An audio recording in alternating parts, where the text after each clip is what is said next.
Listen carefully. The law of receiving beauty for ashes is that you must trust God for grace to forget about the ashes. Because you cannot receive the beauty still remembering the ashes. Remember ye not the former things.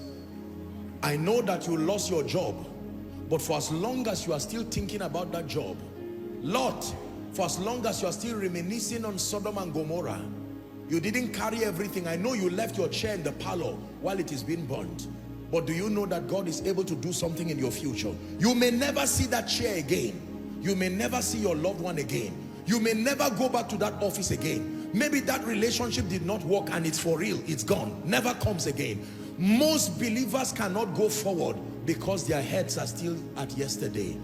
Their bodies are trying to move forward, but they miss yesterday so much. They do not even see what God is doing today. The law of conversion, receiving beauty for ashes, demands that you forget about what that ashes was. That ashes was a beautiful plant. The picture may be with you, but you have to stop it from distracting you.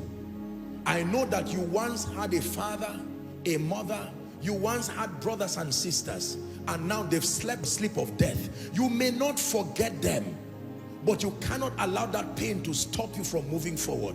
Agreed, you can have moments of grief for a while, but the time must come you will tell yourself, I need to move forward. You lost the job 10 years ago. The company has even been folded.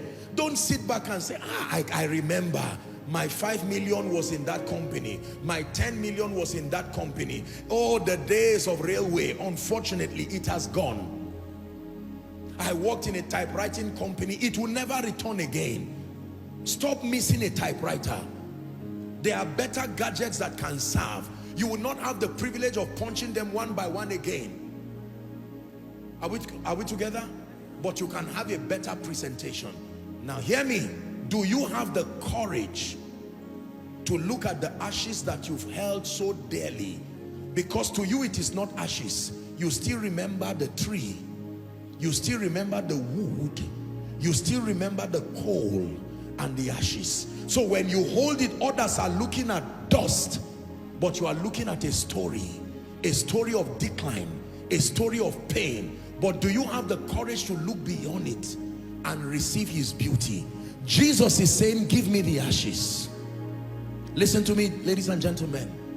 That situation of pain, you cannot live like that after 10, 20 years.